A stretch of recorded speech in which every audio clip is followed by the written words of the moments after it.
This is the Financially Simple Podcast, a show dedicated to destroying the complexities of money for today's small business owner. And now, here's your host, pizza-loving, certified financial planner, Justin Goodbread. Welcome to Financially Simple. This is a finance show for small business owners about money, how it works in our business and personal lives, and how we can build wealth to be financially independent. I'm your host, Justin Goodbread, and today is episode number 58. Today's episode is titled, How to Improve the Sales in Your Business. Now, I know that's not definitely a money topic, but this is what drives the revenues our small new startup business earns.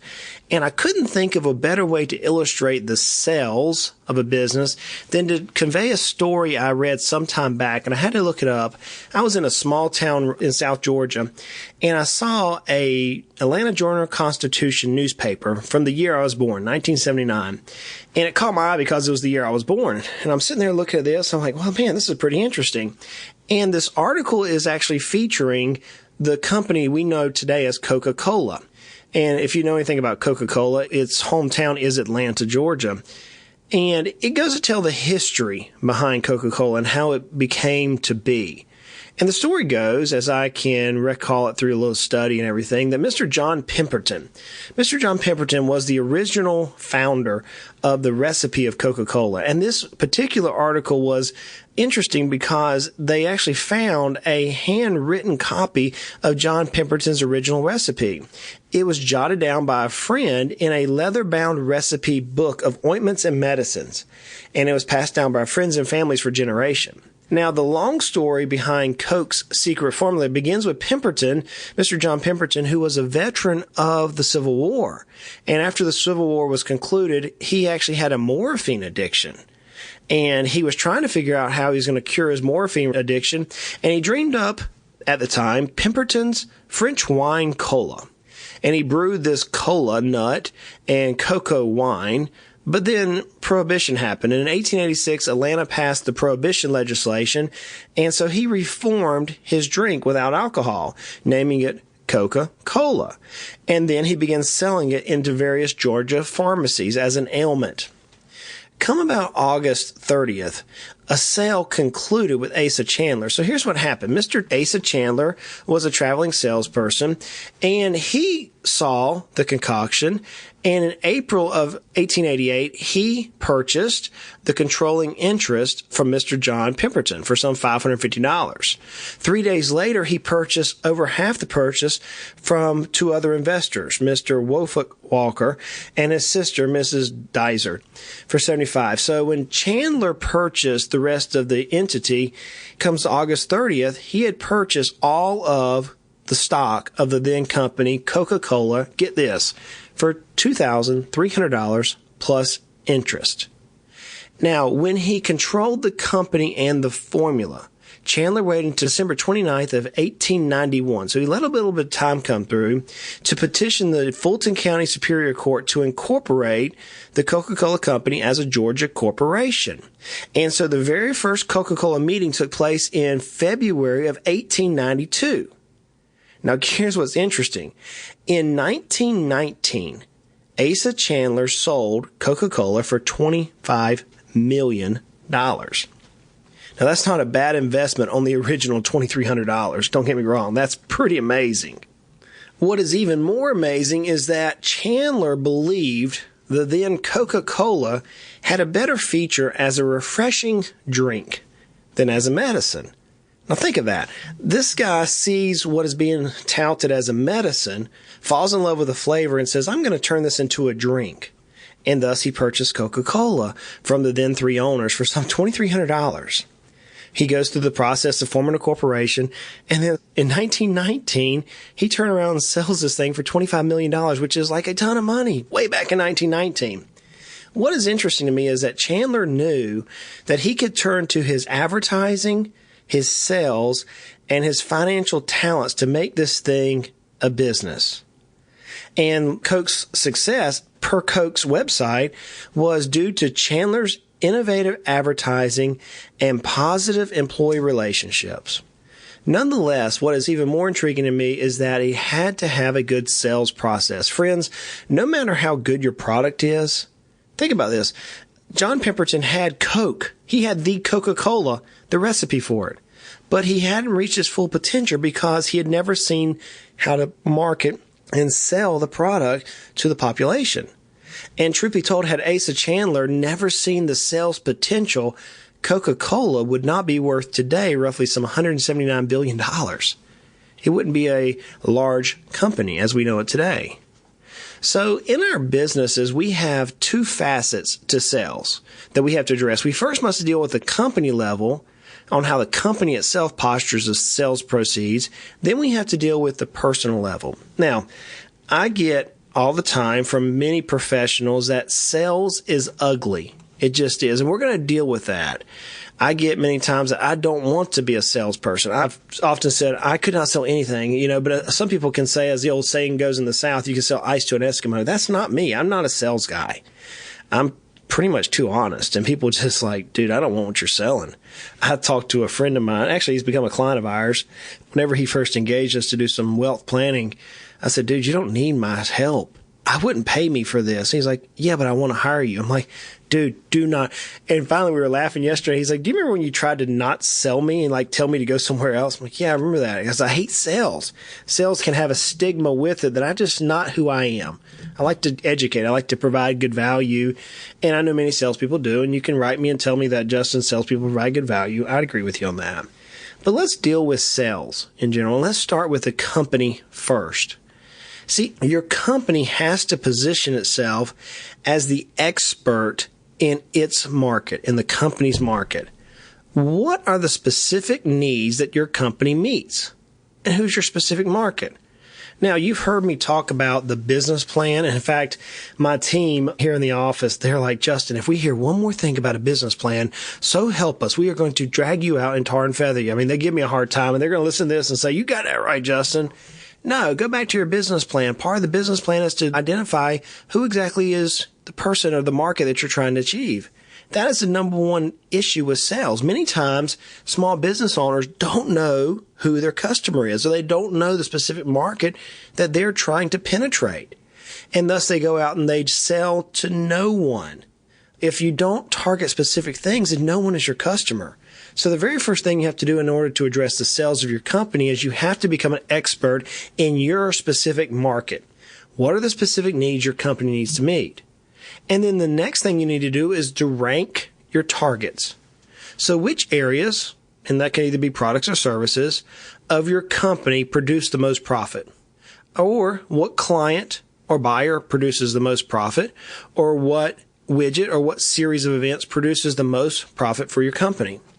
I work with a lot of entrepreneur doctors. These are doctors who are typically on their own businesses. And one of the most frustrating things that is hard for me to communicate is this point.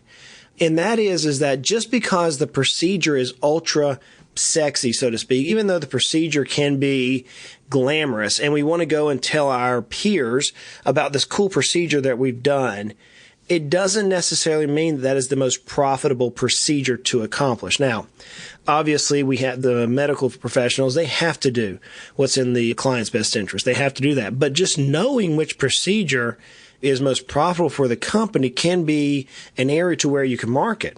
And that applies to every business. So my question is, you've got to rank your target. What is your particular service or product that provides the most profit to your business? Is it a specific procedure if you're a medical doctor? Is it a particular widget? Is it one service that offers greater value than another service? So you have to know that. The third thing you must do is you must showcase or explain the differences between your company and the competition. You have to do this. And so you explain the difference by knowing who your target market is. You narrow your target market. The more laser focused you can become in marketing, the bigger your business will become. In Heritage Investors and Financially Simple, our target market is small business owners. That's just who our target market is. That's who I like working with. That's who our team likes working with. We work with small business owners at various phases of life. We've narrowed our target market. Does that mean that we're not going to work with small business owners? Sometimes, yeah, because we're really good with small business owners. But whenever we know what we're good at, then the second thing we're going to do is we're going to analyze the competition. We're going to know what the competition is out there marketing. And so then we're going to determine what sets our company apart. Maybe it's superior service. Maybe it's better defined processes. Maybe it's a better product. I remember some years back, I was helping a group launch a business, and they were offering a type of shaker cup, like you would mix up a sport drinks with. And we had done research on why their cup was lower cost, higher quality, better performance, and it didn't have the stink effect. Like if you mix up a lot of protein drinks in a cup regularly, that cup begins to stink. And so this particular plastic didn't have that. And because we were able to know specifically what set us apart, then we were able to, number 4, to have the differentiator. We knew what created a difference for us to communicate to the prospective client. Now, we knew in that case that there was customer pain points. We knew that the customer did not like the smelly cup. We knew they wanted one that was dishwasher safe. We knew they wanted one that was durable, that if you dropped it, the lid wouldn't come off. So we had such a good product that we were able to offer a guarantee. We have guarantees in our company. Whenever someone engages us for financial planning, often I'll say, if you're not 100% satisfied that the time and energy that we put in was worth your experience, we'll refund the money. I would rather have a happy person who felt like we treated them right as opposed to someone who just paid us some money and didn't feel like very confident in our service. You also have to be specific in your product, and you can't be moved. You've got to be firm that, hey, my product is doggone, it's the best. And the way we do that is become experts in our field. So we're trying to show the difference of how our company beats our competition. We become an expert. We work hard to put ourselves as a differentiator out there, and we make ourselves easy to do business with. So these are a number of ways that you can set yourself apart. I'm a big believer in narrowing your market. I was talking with a landscaper in another state in the Midwest, and we were talking about their particular demographic. And I said, you would actually make better profit if you would release the customers that are not in this zip code and only focus on customers in the zip code that you're currently working in. Once we ran the numbers, he's like, dude, you're right. And so he's in the process of consolidating because he's narrowing his target market. His target market is one particular zip code. That's where the highest profit margin is for his business. So you've got to showcase the differences of your business. That's the third thing. The fourth thing is once you showcase the differences of your business has to craft a message that hits your target market. You have to know specifically the way your target market needs to be communicated with. You have to know their pain points. For example, in the financial world, small business owners, and you're going to shake your head, yes, if you've ever experienced this. Small business owners are often frustrated with the word taxes. You see, I can't tell you how many times people come to me and they say, Justin, it is April. My CPA just called me and I owe an ungodly amount in taxes. And I'm like, dude, did you not do tax planning all last year? And I'm like, yeah, we talked to our CPA in December. I'm like, no. I'm talking about 4 meetings a year specifically on how you're going to reduce your taxes this year. We were just working with a client of ours, and I can remember like 6 years ago, they were investment management clients, and I kept talking to them and said, hey guys, we got to do some business planning here. We got to do some business planning. Finally, I remember the first time they got crucified with taxes. It was like $110,000, $120,000, $130,000 in taxes. It was a lot. And I say, are y'all ready for me to help you? And they're like, yeah, Justin, we need some help. How can you help us in this matter? So long story short, what we did is we devised a 3-year plan. We worked with their CPA and we included a tax attorney. And here we are now this year, and they'd had a great year, and their tax bill was surprisingly low. So much so that the CPA and I had to go through and review all of our data entries and make sure that we didn't miss something. It was unbelievable. Now, does that mean that working with the planner is going to always do that? No. You can't take that and apply it to your particular situation. But the point was that I knew the pain point for the client was going to be taxes. Perhaps it's complicated. You'll hear me say financially simple or making the world of finance simpler. I know that's a pain point for many business owners. They're like, Justin, I know how to make my product or I know how to do my service. But dude, when you start talking about me about investments and insurance and profitabilities and how to grow a company and dude, you've lost me. So I realize that business owners often want to have their life simplified. And so, hence, that's a pain point. What are your customers' pain points? You've got to identify those from a business level. And number 5, you've got to focus on your existing customers. in the product customer matrix. And you ought to Google this. It's an old adage out there, but it's called the product customer matrix. There are 4 different quadrants. And so the first quadrant in the top left side is old customers with a new product. And so you can approach your old customers and bring a new product. That's a very profitable scenario. Another way you can go is you can go with your old customers with an old product. And the way you do that is through marketing, knowledge, and awareness. And that's profitable. You can also go with new customers. You can try to attract new customers with a new product. That is not as effective as old customers with a new product, obviously. The most difficult is to get new customers with an old product. That's a little tough. That's one of the hardest ones out there. But if you know how to focus on your customers, your existing customers, then you can approach them with a new product or an old product. Take it that business owner who was never using formal financial planning. That was an old product, and they were, quote, old customers, not in age, but in the time they were with our business. And we were able to approach them, and we were able to show them a benefit. So if you know how to approach your existing customers, then there's another way that you can increase your sales. You are listening to Financially Simple, destroying the complexities of money for today's small business owner. Number 6 is probably one of the easiest to say, the hardest to do. And that is to know your product's life cycle. The reason why I say it's easy to say is because we all realize that we have a product life cycle. We all realize that the product will last X number of days or years or months or decades or whatever. And eventually it's going to wear out, or we're going to have to renew that product in some avenue. And depending on your particular product or service, it could be simple. It could be as simple as this 3-step, which is basically you're going to make somebody aware of it, they're going to evaluate it, and then they're going to purchase it. That's a very simplified product life cycle. We've got many of our clients that they have 9 steps. They have 9 steps, 10 steps in their product life cycle. Probably the most common cycle that I've seen in business, and it's not, I wouldn't say it's uniform, but it's very common, and it's basically 7 steps. And this may be your business. It may be that you have 5 steps, but you got to know this. So here's one of the most common I see, and that is the first step in a product life cycle is you're creating awareness that your product even exists. And then once you create awareness, then you're going to begin nurturing. And that may be through legit marketing. That may be through radio advertising. It depends on your product or service. And by nurturing, you're going to generate a desire to where the consumer is now trying to investigate a little bit more. You're going to give them information. And then the 4th thing is they eventually purchase it. And you're like, dude, we got it. Yeah, but you're not done there. Now you're going to take and you're going to support that purchase. Anything that comes up, you're going to add support to it. And by doing that, you're going to build loyalty. That's number 6. A loyalty is going to take place. And then now your customer becomes your advocate, and they bring people into awareness, and it begins to become cyclical. You have to know the product life cycle of your business. This is how you're going to drive sales in your business. And you're going to see how it all comes together in just a second. Number 7 in growing the sales of our business is you want to focus and streamline the conversion process. So the conversion is where the customer is actually buying. And I've seen conversion processes where there's actually multiple steps. In our office, we actually have, for wealth management clients who are bringing on as new clients, we have a 4-step process to where we do a meeting or 2, depending on the complexity. We'll provide them multiple emails. Then we'll provide them an engagement agreement, and then they sign the agreement, and we go through the conversion process. They have been converted from a prospect to a client.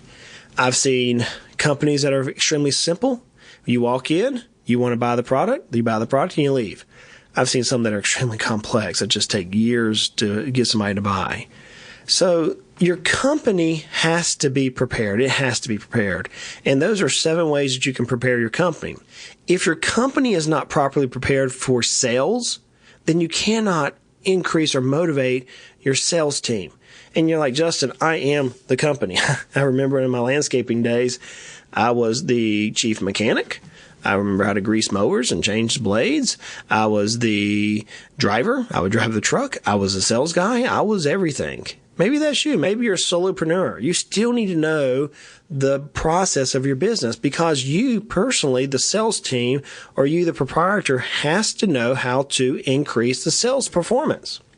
So the way you're going to increase your individual, your sales team performance is you're going to go back to and you're going to clarify that specific niche.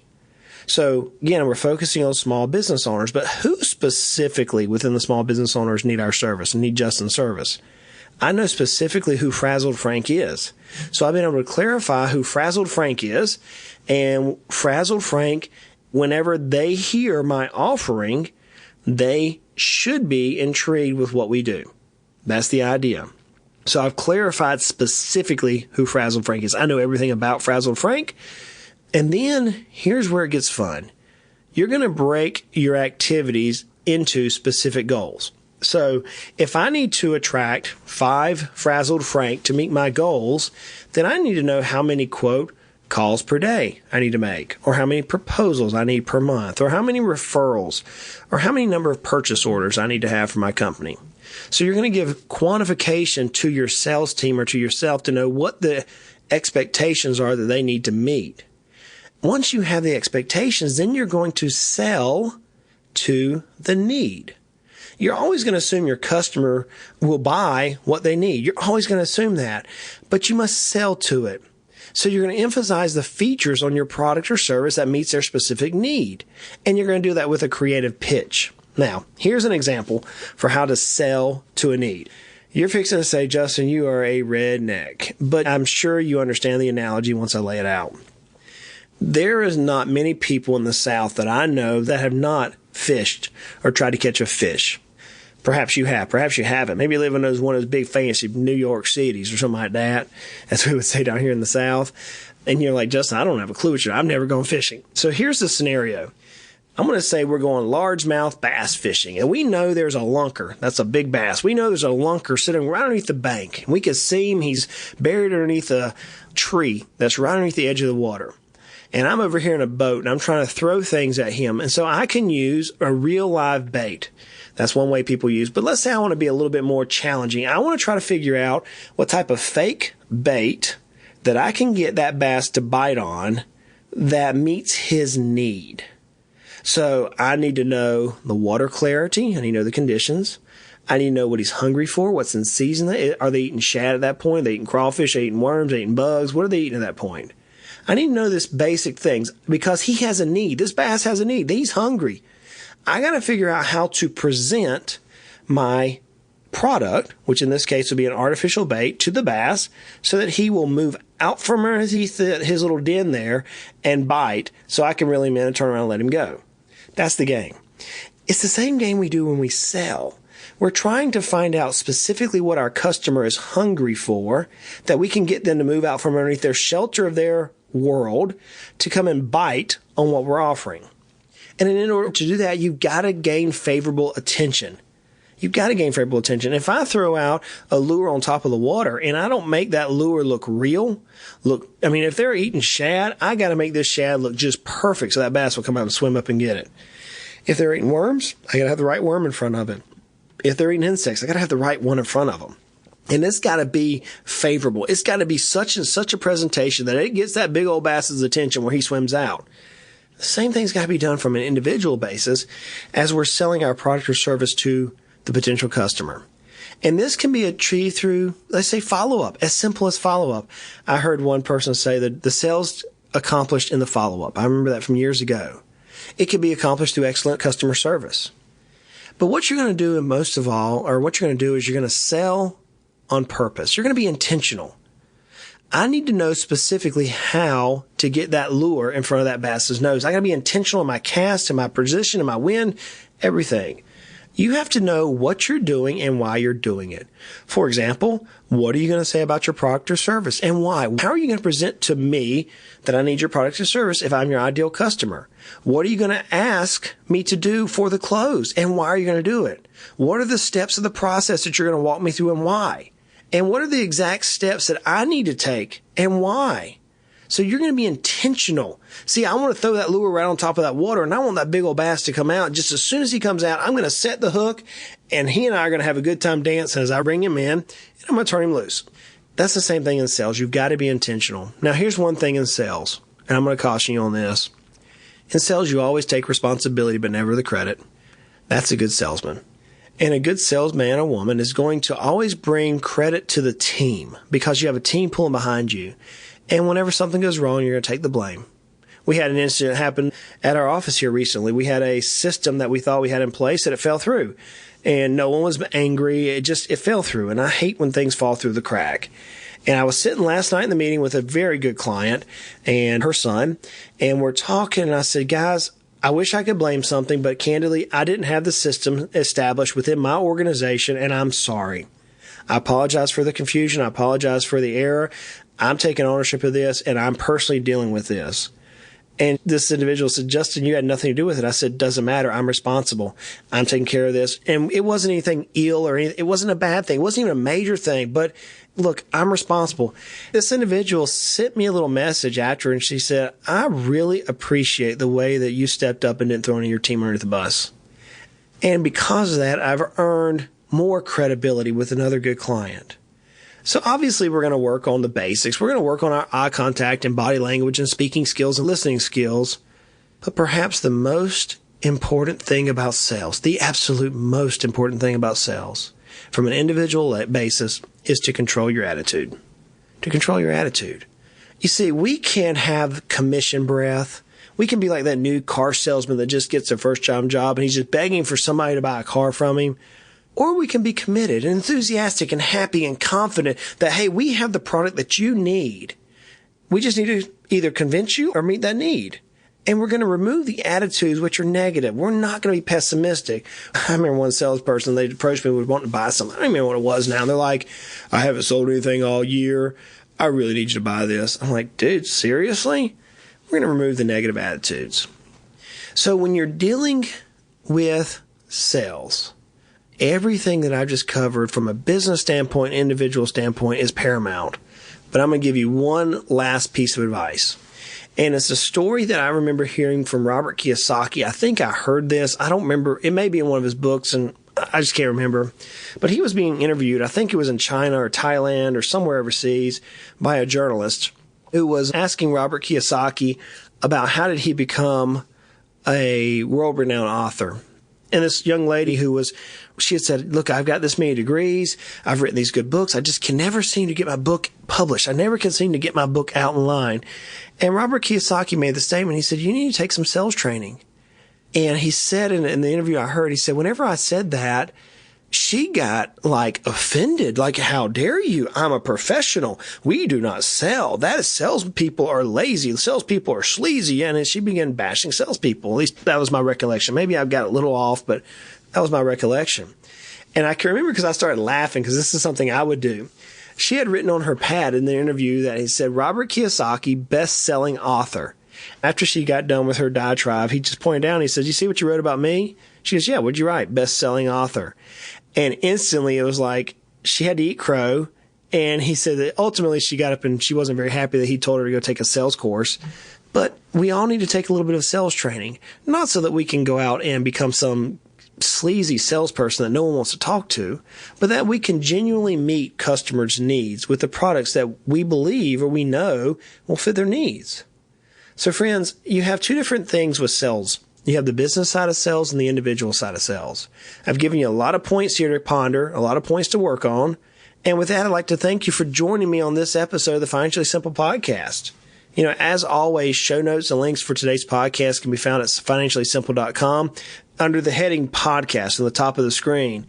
And while you're on the blog, hey, sign up for our weekly newsletter. Every week, I'm releasing cool information. Tax tip, business planning tip, wealth management tips, so much more. If you like the show, please subscribe. Please subscribe. Hey, share the podcast with other business owners. If you don't like the show, share it anyways. As I say every week, life is hard, life is good, and life can be frustrating. Money, it doesn't have to be. Let's continue to make our life at least financially simple. Hey, y'all go out and make it a great day. You have been listening to the Financially Simple Podcast. The information in this show is for informational purposes only. This show is not investment advice. Instead, seek help from a competent financial advisor. Justin Goodbread, CFP, is an investment advisor representative of Heritage Investors, a registered investment advisor.